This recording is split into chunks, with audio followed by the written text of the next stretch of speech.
Olá você, meu amigo, minha amiga, você que nos acompanha aqui na TV Mar, no canal 25, você assinante da NET.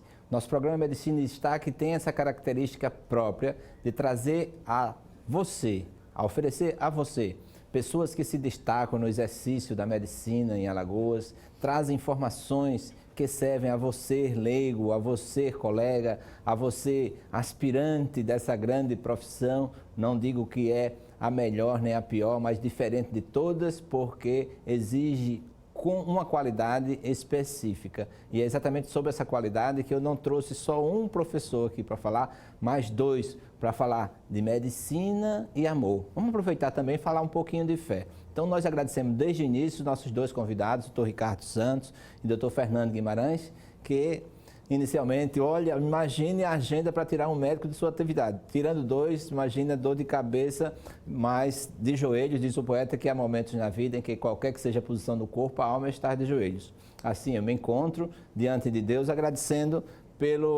por Ele enviar essas duas pessoas que são referências para mim no exercício da medicina aqui em Alagoas. Professor Ricardo, muito obrigado. Eu aqui agradeço a oportunidade, viu? É um prazer enorme lhe rever e também abraçar todos aqueles que nos assistem para conversarmos sobre um assunto tão significativo, tão importante para a vida de cada um de nós, não é isso? Isso. Professor Fernando. Eu faço também das palavras do Ricardo as minhas, porque falar sobre medicina e amor, primeiro você tem que ter amor para fazer medicina. E segundo, você tem que gostar muito daquilo que você faz e fazer porque gosta. Então, a você também, que já me convidou outras vezes para que eu pudesse vir e eu não tinha, por questão de tempo, eu não podia estar aqui. Mas hoje, graças a Deus, eu consegui um espaço de tempo e estou junto com você. A primeira pergunta eu lhe faço, assim, você foi meu professor, obviamente, na pneumologia, lá no Hospital Sanatório, lembro de suas aulas, que era robuscada de humor, assim, que fazia com que nós, acadêmicos, assim, nos espelhássemos, assim, eu quero ser um médico feliz. Quais as características de um médico feliz, assim? Olha, ser médico feliz, primeiro é você gostar daquilo que você faz. Então, você já se torna feliz a partir daí. E feliz é aquele que tem a família. Quando você está tudo bem com a família, você é uma pessoa feliz. E a medicina, como você fala, a medicina e amor, eu me lembro muito do meu professor de anatomia, que ele dizia o seguinte, a gente falava algumas doenças esquisitas e ele dizia, olha, existe um ditado francês que diz, em la médecine comme l'amour, ne jamais ne toujours. Ou seja, na medicina e no amor, nem nunca nem sempre, tudo é possível. Então não é todos os dias que você está feliz, contente, alegre. Agora, todos os dias você tem que parecer para aquelas pessoas que você está ministrando uma conferência, uma aula, seja o que for, que você é a pessoa mais feliz daquele momento. Então vale aquela máxima de que felicidade é fazer aquilo que gosta, ao lado de quem ama, em sintonia com Deus, né? Não tenho dúvida. Ao lado de quem gosta, com a família, Não em sintonia com Deus. Professor Ricardo, eu acho isso muito interessante, isso porque eu tenho um pensamento sobre a medicina, a prática médica, que eu tenho constatado que é uma realidade, né? A cada dia. Eu acho que a prática médica, a atividade médica, é um tipo de atividade, é um tipo de profissão que coloca o homem mais próximo de Deus para minorar o sofrimento do semelhante. Então, o médico consciente, honesto, ético e que vê o ser humano como um irmão, como alguém que sofre, que precisa daquele apoio, daquele amparo, ele é um instrumento de Deus para minorar e para resolver aquele problema daquele ser humano. Então, é uma profissão sagrada e isso deve deixar todo profissional da área médica muito feliz, porque ele é um privilegiado de ter esse tipo de oportunidade. É como vem em Eclesiastes, né? Toda medicina vem de Deus. Na verdade, os alunos me perguntam, eles são perguntados, são questionados, por que você fez medicina? Eu sempre digo, na verdade, você não escolheu, né? Você foi escolhido. Às vezes você pergunta, você acredita que você escolheu ou você foi escolhido, Fernando? Então, eu acho que Deus, ele deu aos homens um poder e deu a um grupo de pessoas o poder de cura. Então, não é todo mundo que são médicos, né? Que é médico, médico, ele já vem do seu dom da natureza. Eu acho triste quando eu vejo alguém eu não sei se são ateus, graças a Deus, mas que dizem que são ateus, graças a Deus, mas que não acreditam. E como é que você não acredita? Se você não acredita, quem é que move a sua vontade de fazer com que as pessoas acreditem em você? Para mim, Deus é acima de tudo. Você, depois o Ricardo responde a mesma pergunta, já presenciou algo que você diz assim, bom, não foram mãos humanas que curaram essa pessoa, mas assim, algo veio lá de cima. Já teve essa experiência? Já, Odilon. Quando eu era moleque, eu fiz medicina, eu gostava muito de um médico que existia em Maceió, chamado Dr. Gerbasi Filho. Sim. E ele foi ver minha avó, que levou uma queda no banheiro, e essa queda levou a minha avó a perder os sentidos. Na época, só achava que era assim. E eu achei tão interessante aquela forma como ele chegou lá em casa, usando um estetoscópio, que era um verdadeiro bolachão, aquilo ali. E eu fiquei olhando e minha avó não dava uma palavra quando a gente falava com ela e tudo. E um belo momento, quando ele começou a examiná-la, começou a conversar e puxando mais um assunto, de repente ela olhou para ele e disse assim, eu estou bem. Aquilo ali me levou, desde aquele momento, isso foi em 1955, entendeu? Aí eu dizia o seguinte, eu quero ser médico. Eu quero ser médico e vou ser médico. Até hoje eu guardo isso na minha memória. Que lindo. Ricardo. Olha, todo ser humano que se propõe a fazer o bem, de alguma forma, ele está atuando como médico. Porque quando você ajuda o outro a resolver os seus problemas, você evita que ele descambe para complicações, para perturbações mentais, para distúrbios orgânicos em decorrência das suas aflições. E quando se é médico e se associa-se o desejo de fazer o bem e o conhecimento que a medicina dá ao médico pela sua formação, ele se torna um instrumento poderosíssimo para levar o outro a um estado de serenidade, de tranquilidade, e não só para prevenir, como para tratar as enfermidades e até para curar mesmo essas enfermidades. E quando ele trabalha em nome do amor, em nome de Deus, então ele se torna realmente um instrumento extremamente poderoso que vai, com certeza, trazer grandes benefícios aos seus pacientes. Né? Aí, agora eu faria uma pergunta para mim, não é? Você disse de curar, eu sou legista, por exemplo, de como você transmitir esse amor, não para o morto naquele instante, como você transmite nos atos que você pratica, né? Mas os familiares, de como confortar. Uma das exigências que fiz quando diretor do ML, na construção do ML, uma capela ecumênica, onde aos domingos, no meu plantão lá, nós acolhemos alguns familiares, alguns estudantes que passam e nós fazemos sempre um momento de partilha de algum tema, obviamente bíblico, e tem sido algo maravilhoso. Um exemplo foi falava sobre o amor e eu perguntava para os alunos, alguém já disse ao pai que ama? Daqui a pouco eu recebo no meu celular. Professor, meu pai está aqui copiosamente chorando, porque ele sempre quis dizer isso a mim, que me amava e nunca me disse, e agora quando eu falei para ele, ele disse que era algo que ele tinha vontade. Então veja que uma pequena palavra faz uma diferença. O Ricardo falou uma coisa assim que é interessantíssima. Durante as minhas aulas, seja aonde for e por que for, uma das coisas que eu sempre peço é que você, para ser médico, você tem que ser humano. Primeira coisa, ele disse o seguinte, se você faz o bem, você na realidade está fazendo um ato médico no final das contas, porque fazer o bem é importante. Então, o que eu digo para os meus estudantes? Eu não chamo mais alunos, entendeu? Sim. Eu passei a chamar os alunos de estudante, porque aluno é sem luz. Eu digo a eles o seguinte, eu digo, olha, eu quero que vocês sejam dignos de fazer a medicina. Você não precisa ficar pensando na sua frente num cifrão, em dinheiro, porque tem pessoas que não podem pagar. Tem pessoas e você tem que dar o mesmo amor que você dá para outras pessoas. Os que pagam, você vai ter que também atender aqueles que não podem fazê-lo, entendeu? Então, eu faço isso e quando eu fico muito triste quando eu vejo alguém recusar, entendeu, determinados atendimentos, porque ou você não tem um convênio ou você não pode pagar aquela consulta.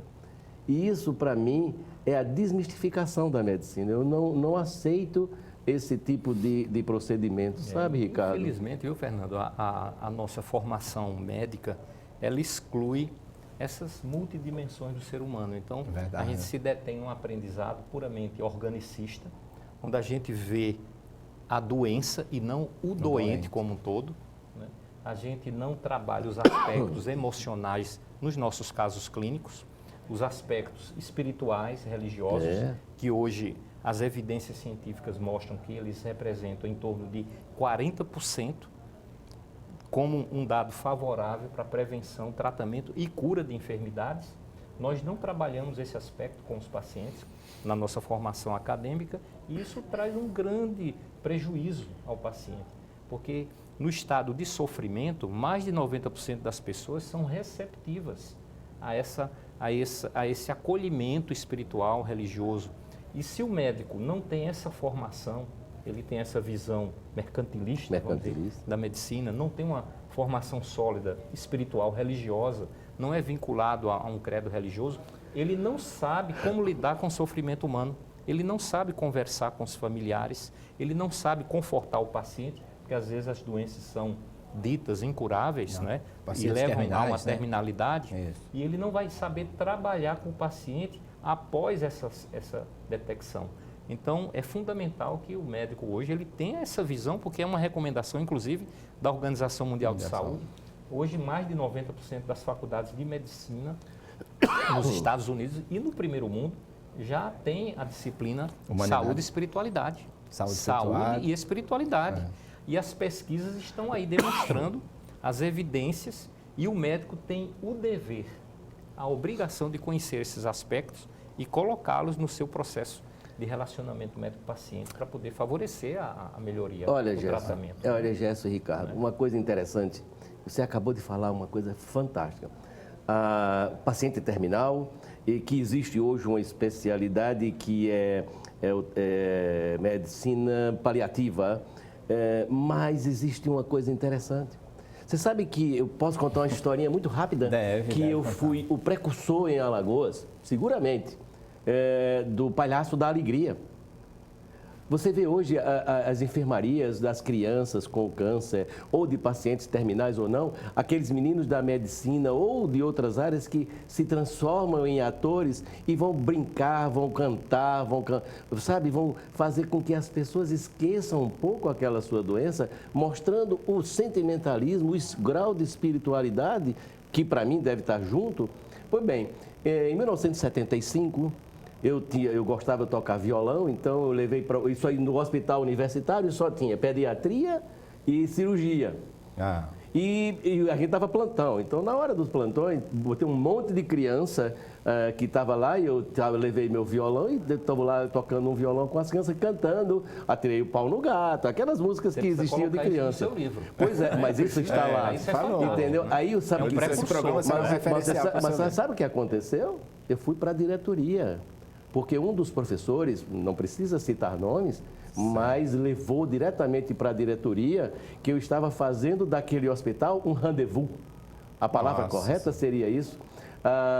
E eu fui dizer para eles que não, porque eu não estava, primeiro, não estava fazendo nenhuma arruaça, estava com as crianças, porque não tinha nada no hospital a não ser grilos e um monte de criança chorando, entendeu? Porque não tinha ninguém lá no hospital naqueles dias. E eu fui chamado para a diretoria porque fui o palhaço da alegria daquela época. Então, hoje, se não tem isso no hospital, a gente sente falta. Você foi extemporâneo. Fui extemporâneo, não é? É porque hoje está mais do que provado que quando as nossas ondas mentais é quem determinam a forma como o nosso sistema endócrino, imunológico, sistema nervoso, funciona e assim as nossas células. Então, se você está doente, se você está deprimido com um problema, essas ondas mentais estão para baixo, vamos dizer assim, vão deprimir o imunológico, a resposta terapêutica vai ser deficiente, o tempo de hospitalização vai ser maior se a pessoa não piorar da doença. Então,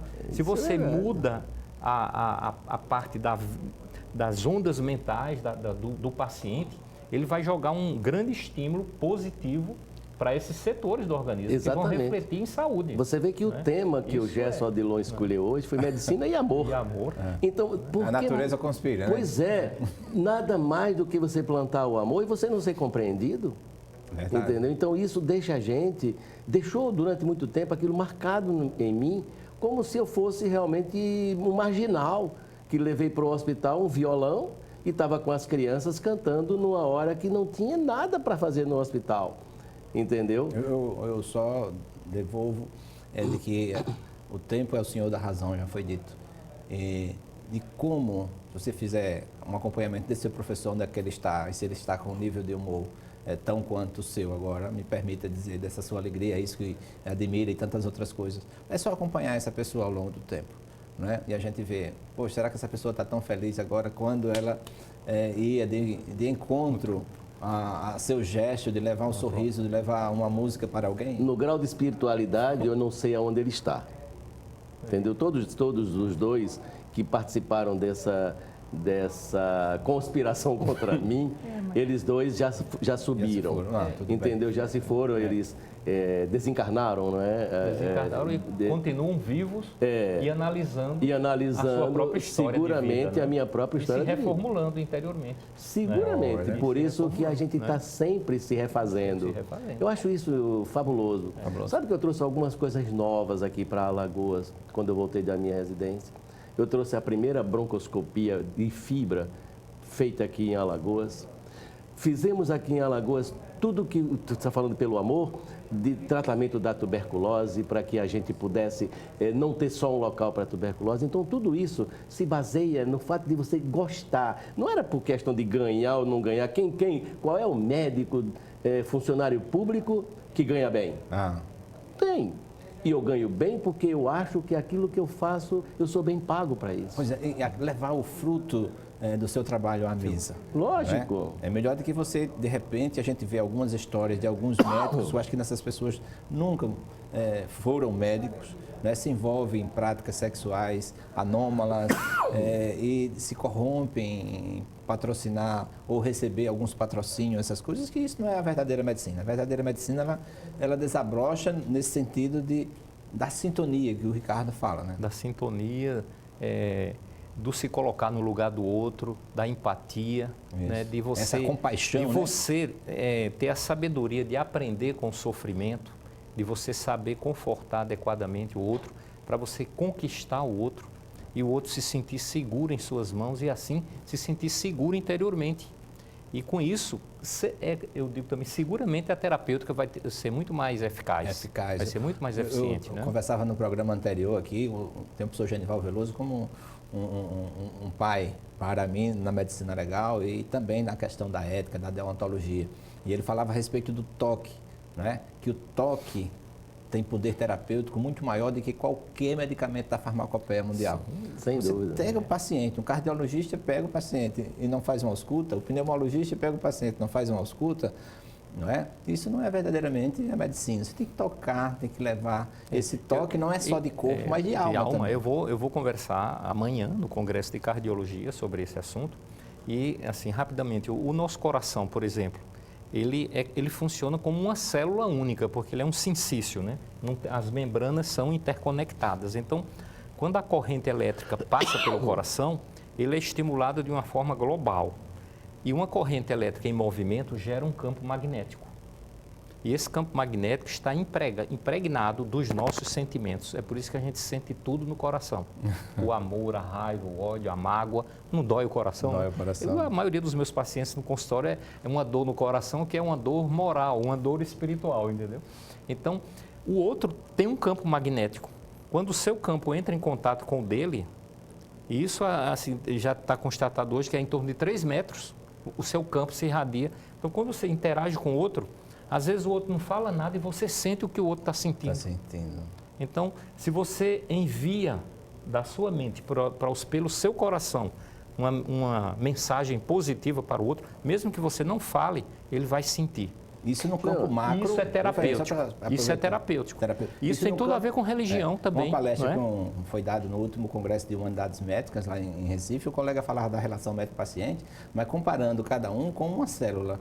Quer dizer, as células nas suas membranas, tem momentos que elas se abrem, permitindo a passagem, né? E horas que se fecham. Né? Então, tanto você necessita alimentar a outra célula, como você precisa da outra célula para alimentar a si próprio. Mas você veja como é a filosofia do coração, né? Eu adoro você com a força do meu coração. Isso a pessoa aceita, mas se eu disser para você, adoro você com a força da minha mente, fica um negócio meio confuso. Porque o coração, como o Ricardo falou, é o local das sensações, entendeu? Mas não é somente o toque, Odilon, que eu queria dizer para você. A palavra também. A palavra conforta. Quantas vezes você já teve na sua época de acadêmico, nós aqui na época de acadêmico, de atender pessoas que vêm procurar o pronto-socorro, não pelos belos olhos do médico, ninguém vai para o pronto-socorro porque está querendo ir para o pronto-socorro, não, vai porque há uma necessidade e você atender mal, mas na hora que você diz as palavras, alguém morreu que foi junto com alguém e você confortar essas pessoas, isso faz parte da vida de qualquer ser humano que quando você diz a palavra, entendeu? Você acalma. E na hora que a medicina também é assim. Quantas pessoas entram no consultório triste, cabisbaixo e saem sorrindo, feliz, porque você deu a ela o conforto de palavra. Não somente fez o toque de você tocar o pulmão, de você tocar na mão, nada disso. Mas também as palavras que você disse para ela, entendeu? Que tocam o coração. Nossa, que tocam o coração. Eu tenho pacientes que são tabagistas e que desenvolveram câncer de pulmão e que eu dei o diagnóstico e que você, para dar um diagnóstico, você tem que saber medir as palavras que você vai falar para que as pessoas entendam o que foi que aconteceu, porque eu não culpo ninguém porque está fumando, eu culpo porque começou a fumar, mas não porque está fumando, entendeu? Quando você começa a fumar, você tem um vício, mas você tem que falar com carinho para as pessoas. Ou então, que você quer parar de fumar, eu vou te ajudar. Mas não, cigarro mata, cigarro faz isso, faz aquilo. Ninguém vai parar dessa forma. Amor está nas palavras também. Verdade. Então, eu sempre digo assim, o ser humano ele tem 3 dimensões básicas, né? O corpo físico, onde ele sente tudo, onde as doenças acontecem, onde ele percebe tudo, e onde ele até, inclusive, acha que ele é o corpo. Mas ele tem uma dimensão mental, onde transitam os pensamentos. E os pensamentos, eles são gerados pelos sentimentos. Então, se você tem um sentimento de raiva, você vai ter pensamentos de raiva e o seu corpo vai funcionar de acordo com aqueles pensamentos. E isso, no corpo, um sentimento que a gente chama negativo, como a raiva, o ódio, a mágoa, o ciúme, a depressão e tantos outros, bombardeia o corpo de energias, vamos dizer assim, deletérias, que vão adoecer. Se você, pelo contrário, tem sentimentos sintonizados com o amor, você vai ter pensamentos voltados para o amor e você vai ter harmonia biológica. Isso é ciência hoje, não é, Odilon? É o que está sendo propalado. Existem, quando você abre, por exemplo, esses indexadores médicos, como o PubMed, tem 70 mil publicações pesquisando o amor, a espiritualidade, a religião e as implicações em saúde, enfocando essas dimensões humanas. Então, o médico tem a obrigação de detectar quais são os sentimentos que a pessoa trabalha e trabalhar esses sentimentos de forma favorável para a saúde. Falar em amor, nós temos um compromisso, o professor Fernando tem um compromisso inadiável, recebeu a informação aqui agora. Eu queria que fizesse aqui vai ter que sair mesmo agora, o programa está já terminando. Eu posso esperar mais o quê? Mais uns 15 minutos? Dá para é o tempo suficiente. Tá? Ufa! Pensei que seria... Não, o papo está tão maravilhoso que mesmo os compromissos ele tem que ser esperado. Não adianta eu querer fugir. Não tem. Mas a gente sabe vale que o compromisso, né? Foi pacientes que estão marcados, etc. E às vezes pergunta, teve lá no Hospital Veredas, era o antigo Hospital do Açúcar, tinha um colega que estava com uma cirurgia marcada lá. Quando ele estava se aproximando, recebeu uma informação de que no Hospital Arthur Ramos tinha uma hemorragia digestiva e ele correu para lá e a paciente já tinha sido anestesiada, o anestesista estava dando conforto e aí ele vai para lá, atende, salva o paciente lá e volta, o paciente cá entra com ação contra ele, né? Da comissão de ética se reuniu para mostrar essas coisas, porque é o lado, quer dizer, eram 2 vidas que você tinha que escolher, quer dizer, uma... Eu não tenho nenhuma emergência, Não é emergência, seguramente não tem. Tá certo. Mas assim, a oração tem poder sobre cura? Já foi feito uns trabalhos, uma pesquisa nos Estados Unidos e um patologista em Brasília repetiu, de que você pega 2 pacientes e por um você manda orar, né? E faz com vários grupos de 2 e percebe que por aqueles que alguém está orando, há uma melhora no hemograma, dá uma melhora do quadro clínico e etc. Nós temos a oração pode chegar no paciente? Nós temos uma referência mundial hoje, que é o Dr. Harold Kenning, lá na Universidade de Duke. Ele é autor de mais de 400 artigos e mais de 30 livros, onde ele faz pesquisas envolvendo saúde e espiritualidade. E uma das áreas mais pesquisadas é a oração e a meditação, aonde está plenamente constatado por ele, por evidências muito marcantes, que a oração melhora o sistema imunológico, diminui o nível de catecolaminas circulantes, reduz a pressão arterial, diminui a frequência cardíaca de quem tem o coração acelerado, traz uma calma e um melhor funcionamento do sistema endócrino, repercutindo positivamente na saúde. Né? E a gente que tem conhecimento espiritual, que eu estudo, eu sou espírita, a gente sabe que a oração nos conecta com Deus e nos conecta com a ajuda de outras dimensões que vêm através dos bons espíritos, daqueles que trabalham em nome do amor no plano espiritual, nos socorrendo a vida. E quando a gente oferece essa oportunidade de sintonia, porque a oração é um esforço de sintonia com o amor, então a gente também, quando ora, está querendo se melhorar como ser humano. E isso é visto.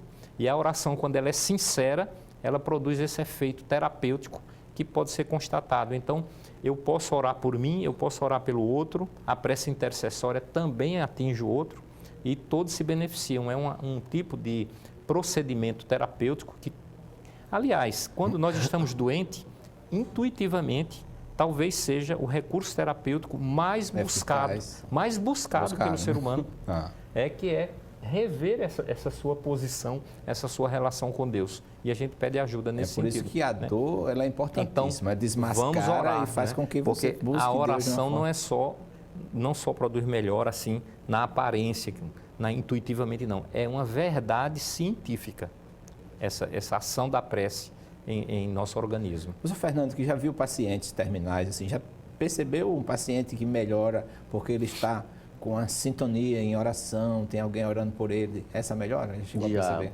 Um belo dia eu fui chamado no hospital, na UTI, que eu fazia broncoscopia, um paciente que estava em coma e as pessoas rezando, inclusive na hora que souberam que eu ia fazer a broncoscopia desse paciente, as pessoas dizem, mas doutor, é o senhor que vai fazer? Olha, doutor, Deus o ilumine. Tudo bem, e eu fui lá para fazer a broncoscopia, fiz uma coisa chamada broncoaspiração. Ele estava com o pulmão fechado e eu tive que fazer, chupar aquela secreção que estava lá dentro do pulmão e no outro dia o paciente estava sentado. Não sei se foi só as orações, eu acho que sim também, associado que me orientou e me levou a tomar aquela decisão. Então, eu já vi coisas assim, do paciente estar lá em coma e as pessoas dizem, o que é que você está fazendo aí? Não, estou rezando. E ele, será que ele está ouvindo? Entendeu? E ele estava ouvindo, não é? E estava ouvindo. E depois ele relata para você que aquilo que você estava falando eu ouvi. Tem filmes recentes que teve um caso de uma criança que conheceu Deus, sim, não é? Sim. E ele disse, não, você vai voltar, né? E voltou, ele disse que era uma luz e ele não conseguia, sabe? Mas todo mundo orando pelaquela criança, o outro era uma médica que estava em coma e que ela sai do corpo dela e todo mundo reza, entendeu? E de repente ela volta. Eu não sei explicar, sabe, Ricardo? Isso é muito profundo. Isso é muito profundo para minha... experiências de quase morte, né? É um capítulo dos mais analisados hoje pela ciência. Meus Nessa área que pesquisa conhecimentos... espiritualidade Então, são centenas e milhares até de trabalhos envolvendo essas experiências de quadro em que a pessoa em estado terminal, mas principalmente em estado de parada cardíaca e parada cerebral. Isso aí. Ela se vê fora do corpo e quando ela é reanimada, ela vê uma série de coisas no plano espiritual e ela é recomendado a ela que volte para o corpo. E ela volta, então depois ela se lembra e relata. Então isso é muito interessante. A gente vê que assim, tem vários esse filmes campo espiritual envolvendo isso aí, a gente aumentou. Não, a questão de amor mesmo nessa relação médico-paciente. Tem uma paciente que desmaiou lá em frente ao Hospital do Açúcar, dava plantão. Trabalhei 15 anos em urgência e emergência, 400 leitos, mais a emergência, era correr mesmo. Uma paciente desmaiou e levaram essa paciente para mim, leva para o doutor Gerson, porque eu nunca botei plano de saúde nem isso, apesar de eu ter uma carta me demitindo, porque eu internei um paciente porque não tinha plano de saúde, essas coisas, e era pelo SUS. E essa carta eu guardo como um troféu, porque depois a pessoa reconheceu isso. E a paciente é levada para mim e eu percebi, pelo palpar, mãos frias, o horário, fiz só uma pergunta, a senhora já comeu já hoje? Ela disse não. Aí eu disse, era hipoglicemia, provavelmente. Eu disse, prepara um leite, uma coisa, trouxeram leite para essa mãe. E ela disse, olhou assim, engoliu seco, uma lágrima correu nos olhos e ela devolveu. Ela disse, a senhora não quer? Eu disse, não, eu não sou digna de tomar esse leite, primeiro do que minha filha. E relatou toda a história dela, que veio de São Paulo trabalhar na usina, a usina fechou, 6 meses, ela e o marido e a filha, sem salários. Ela veio para Maceió para ver se conseguia alguma coisa. E quando ela viu o leite, ela disse, há 2 meses que minha filha vive me pedindo copo com leite. E eu não tenho leite para dar para ela, e eu não vou ser digna de tomar esse leite primeiro do que ela. Isso é uma nobreza muito grande. Nobreza muito grande. Muito grande mesmo. Foi, nós transformamos o lanche dela num café com sanduíche, mas assim, mexeu comigo, eu nunca poderia esqueço. relatar um fato para mim, muito emocionante e uma experiência muito enriquecedora, que eu era muito amigo da doutora Miriam Castro, não sei se vocês lembram dela, cardiologista, foi presidente da Sociedade de Cardiologia. Era uma pessoa extremamente humana e era portadora de lúpus. Ela teve uma vida muito difícil, se formou e se destacou na medicina, mas com muito sacrifício. E ela trabalhava lá na UFAL, no HU, e ela passou a cuidar de pacientes com lúpus. E ela era própria portadora de lúpus. Mais de uma centena de pacientes ela cuidava. E ela era muito otimista, muito alegre e uma pessoa de fé, né? E o fato é que ela agravou, né? A sua doença progrediu e ela muito jovem, foi internada na UTI lá no Hospital do Açúcar, eu estava lá, vivia lá, e eu acompanhei todo o período terminal dela, conversando com ela. Ela foi entubada várias vezes, entrou em insuficiência respiratória e quando ela era estubada, que conseguia falar, ela estava sempre feliz, agradecida. Uma fé em Deus impressionante. Ela não tinha nenhuma convicção específica religiosa, mas ela acreditava muito em Deus. E eu segurando na mão dela, ela disse, olha, Ricardo, eu estou indo em paz, estou tranquila, estou feliz, sei que fiz o melhor que pude. Essa experiência para mim foi muito rica. E eu ali aprendendo com ela, só me vendo confortável. E ela disse, eu queria rezar com você. Peguei na mão dela, nós oramos o Pai Nosso. Ela fechou os olhos e não abriu mais. E ali se foi. Maravilha. Olha que coisa impressionante, olha, né? Por incrível então, que pareça. São coisas que a gente não consegue explicar por palavras. Mas a gente sabe que tem algo por trás e que é muito grandioso, né? Que diz respeito à nossa própria natureza. Então, eu nunca esqueci a maneira como ela, a gente chama desencarnou, como ela partiu, como ela se despediu da vida, né? com a consciência tranquila do dever bem cumprido. Se escolher para mim, seria mais ou menos isso. Pessoa. E eu estou dando aula de odontologia, tanto aqui como na UFAL, daqui de Arapiraca, e eu pedi para os alunos da UFAL preencher a sua declaração de óbito, cada um preencher a sua, com a data que vão morrer novamente. Eu vou pegar essas declarações, vou guardá-las, daqui a 30 anos vocês fazem um momento de oração, orem por mim, porque eu não estarei mais vivo. E o primeiro e-mail que eu recebi foi de uma aluna, colocou a declaração de óbito dela, não vou dizer a data nem nada, mas ela botou, dizendo assim, professor, eu sempre gostei da liberdade, luto todos os dias para ser livre, não depender de ninguém. Não quero nunca ter uma morte dependendo de ninguém, né? E quero ser feliz. Então, eu quero morrer num acidente de moto, andando de moto, porque é uma coisa que eu sempre quero fazer na minha vida. Nunca andei, mas quero aprender e quer andar. E quer morrer num acidente de moto aos 100 anos de idade. Nossa, olha, 100 anos, né? Foi bem, muito bom. Você sabe, eu viajei um desses dias, eu fui a um congresso em São Paulo e foi uma senhora que se ela estiver ouvindo esse programa em um belo momento, ela vai dizer que é o que ela me disse. Ela tem 82 anos, 84 anos, ela gosta de moto, ela foi em Florianópolis buscar uma Kombi, que ela tem um restaurante em Maceió, e disse, meu filho tem 70 e poucos, né? 70 anos, mais ou menos, um negócio assim. E eu adoro moto e eu tenho 2 Harley Davidson em casa, entendeu? 84 anos, motociclista. Não é comum, né, isso? Tem muitos então, seres essa humanos. provavelmente podia ser fazer parte. Verdade. Espero que não, viu? De fazer o atestado de óbito Cada dela. ser humano é um universo, né? um Mas universo. infelizmente, assim, a grande maioria vive num mundo muito pequeno, né? Vive desconhece os próprios recursos, a própria capacidade, as potencialidades que tem e se fecha num mundo assim muito restrito, não vê perspectivas de vida, não tem nenhuma expectativa, não tem sonhos, e isso favorece o adoecimento, a depressão, né? a enfermidade. Então, a gente, na condição de médico, nós temos que estar atentos a isso, porque por trás de todo aquele que está doente, que sofre, tem uma vida complicada, uma vida difícil, de mágoa, de problemas de relacionamento familiar. Você acredita, né? você acredita que a doença tem um destinatário? Você adoece para alguém ou para... isso no campo espiritual, sim? Não, a doença, do ponto de vista espiritual, ela não é orgânica. Ela é uma exteriorização das enfermidades da alma. Porque quando você trabalha sentimentos inadequados, distanciados do amor, você cria pensamentos, que é uma energia poderosa, o pensamento, e o pensamento bombardeia o corpo. Aí você deprime, né? O imunológico, aparecem todas as doenças decorrentes de uma depressão imunológica. Você bombardeia o sistema endócrino, você vai distorcer a funcionalidade das células por conta do desequilíbrio hormonal, né? Você atua no seu sistema nervoso central, que ele começa a secretar neurohormônios, neuropeptídeos, os mais estrambelhados possíveis, descargas de adrenalina, descargas de cortisol, e você começa a ter problemas de taquicardia, palpitação, de problemas inflamatórios. Aí vem a aterosclerose, vem o câncer, vem as doenças musculares, as doenças autoimunes, todas relacionadas às distorções do sentimento. Então, por ignorância, por falta de autoconhecimento e por não se aperceberem espíritos com potencialidades divinas.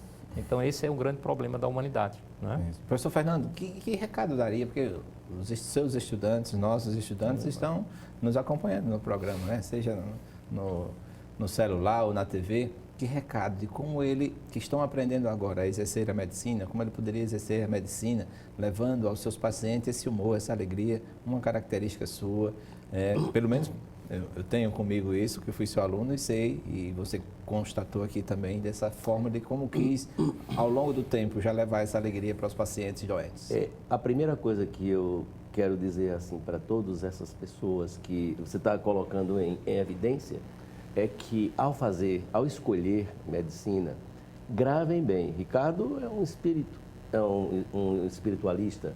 Ele acabou de dizer uma coisa: ninguém escolhe medicina porque eu resolvi que eu quero fazer medicina.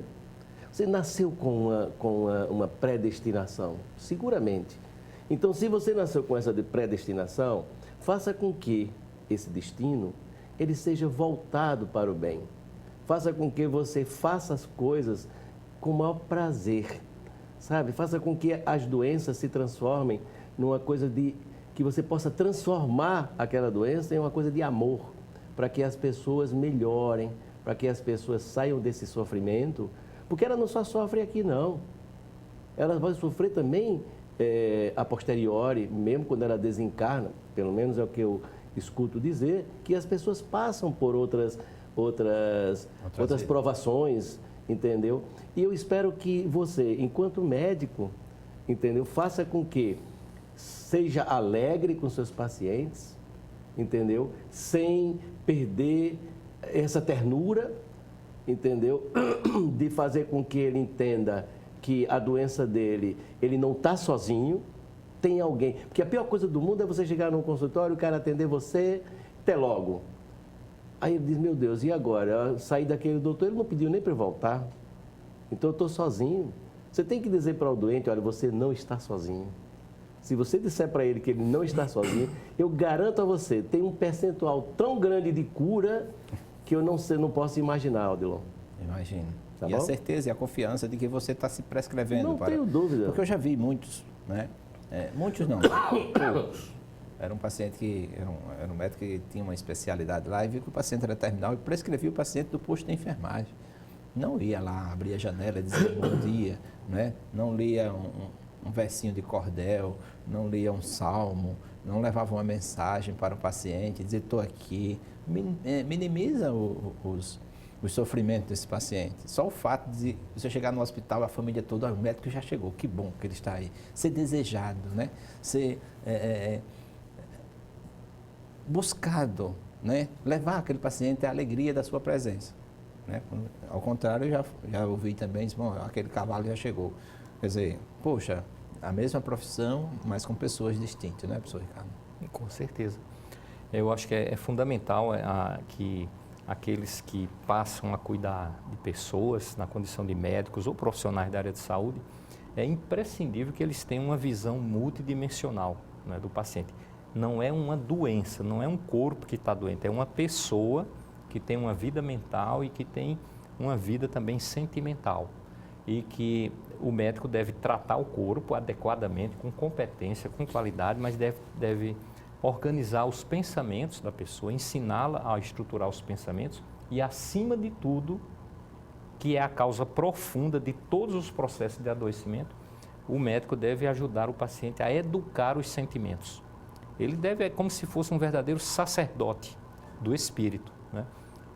E eu diria que é imprescindível o conhecimento da prescrição do maior médico de todos os médicos que já existiu aqui na Terra, que é o Cristo, Jesus. Porque ele prescrevia para as pessoas, seja manso e pacífico, seja um fazedor de paz, seja misericordioso, ou seja, aprenda a perdoar, a ter compaixão, a compreender, a ser benevolente com as inferioridades do outro. E seja humilde. Então, quando a gente consegue transmitir isso para os pacientes com amor, acolhendo o que ele nos traz de angústias e de dificuldades, com certeza nós estaremos fazendo uma terapêutica de base profunda e multidimensional, que tem um efeito 40% maior, pelo menos, conforme as evidências científicas, do que o tratamento apenas do corpo. Então, esse conhecimento é fundamental e já está na literatura científica médica.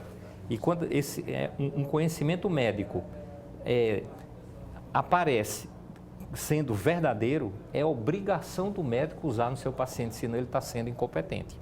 Então, nós temos que ter essa percepção, essa visão e buscar conhecer o Evangelho do Cristo como um tratado de medicina, porque o Cristo foi desprezado, mas hoje a medicina está constatando que os sentimentos destrambelhados, distanciados do amor, são a causa profunda das doenças.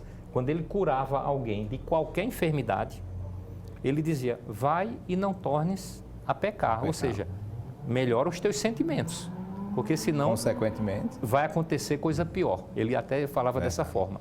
Então essa é a mensagem que eu passo e convidar a todos que passem a reconhecer isso e a estudar esse assunto e aplicar na sua prática médica. A própria carta de São Paulo aos Coríntios, né, que fala o amor por excelência, e não fala que o amor não deve ser egoísta, mas fala das características que deve ter um profissional de saúde, né? Ser altruísta, ser dedicado, ser paciente, né? Não se cansar do paciente. Não se cansar do paciente. O amor nunca cansa, nunca desiste, né? Nunca desiste. Então, são características assim plausíveis e as curas de Cristo nessa relação, né? Pergunta o que queres que eu te faça? Né? Esse diálogo, essa anamnese, né? Que me diz me diz do que tu sentes, em medicina do trabalho que eu faço, me diz o que trabalha que eu te direi do que sofres, quer dizer, tanto a profissão, a atividade, o jeito de ser, o comportamento de ser, faz com que seja vereda isso, tanto para a sua vida espiritual quanto para a vida do seu próprio corpo, né? A gente ouve tanto o paciente dizer assim, eu tive uma raiva, tive um derrame, tive uma raiva, tive um infarto. Tive uma raiva, estou com gastrite. Teve uma raiva e comecei a fumar, né? Comecei a fumar. Tive uma raiva, comecei a beber. Tive uma raiva e estou com dor muscular no corpo todo. Então, é Tratamento. a somatização de um aspecto espiritual. Vamos educar os sentimentos para sermos realmente pessoas positivas e saudáveis. E nesse mesmo caminho, já que fala de evitar uma profilaxia contra a raiva, na verdade, uma profilaxia a estes sentimentos que nos incomodam, que todas as manhãs, né, essa oração matinal em busca da Santíssima Trindade, do Espírito Santo. Dizer para o Espírito Santo, o que vamos fazer hoje? Não é? Eu sou seu, né? Eu sou um barro, vós sois o oleiro. Faça de mim segundo a sua vontade, meus merecimentos, e procurar cada dia entrar nessa sintonia. E com certeza a sua vida se transformará. Seja na sua atividade familiar, seja no trabalho e seja na sua própria relação com Deus, amadurecendo a cada dia e a cada instante. Muito bem. Eu acho que, Max, já tem tempo, Max? Recebi um sinal de que o tempo está esgotado. Eu tenho, inicialmente aqui no final, de agradecer ao Espírito Santo, porque eu pedi a Deus para que esse programa fosse feito a 3. Eu sei que nós estávamos, o programa eu e Fernando não seria tão belo quanto eu, Fernando e Ricardo. Eu e Ricardo não seria, eu sozinho também. E vocês dois, eu acho que o Espírito Santo intercedeu sobre esse programa de hoje e por você também que nos assiste. Uma mensagem final para cada um de vocês. A você, Gerson Odilon, que também é um grande poeta, eu quero dizer que eu não vim aqui por favor. Eu vim aqui, estou muito feliz por falar com você e com o Ricardo sobre medicina e amor. Olha, eu posso concluir também com uma pequena estrofe aqui, que diz assim: Senhor, eu gostaria de ser o irmão daquele que marcha a sós na ventania, de estender-lhe as minhas mãos, alongar os meus olhos até ele e acompanhá-lo à sombra de uma árvore gentil na estrada da solidão. E se ele me perguntar quem és, eu pudesse lhe responder: sou teu irmão, sou teu amigo, quero seguir contigo, dai-me a tua mão, estou a teu lado, alma querida, deixa-me seguir contigo, porque eu tenho para lhe dar o passaporte para a vida e para a saúde. Que Jesus lhe abençoe e que possamos caminhar juntos. Maravilha. Muito bem.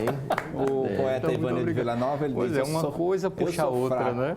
Eu sou fraco, Deus é forte. Deus é limpo, eu sou imundo. Deus é a bússola do mundo, eu sou um barco sem norte. Deus nunca temeu a morte, já eu temo essa malvada. Me drogo, uso pomada, me costuro, me safeno. Deus é grande, eu sou pequeno. Deus é tudo, eu não sou nada. Muito bem. Muito bem. Então, agradecendo a vocês, a você que esteve conosco por mais um programa, e fique certo que na próxima semana nós estaremos, e acreditem, vou agendar com cada um desses para que eles possam aqui voltar individualmente, falar das especialidades e dessa relação medicina e amor. Que Deus abençoe a todos nós e a você também, e até o próximo programa.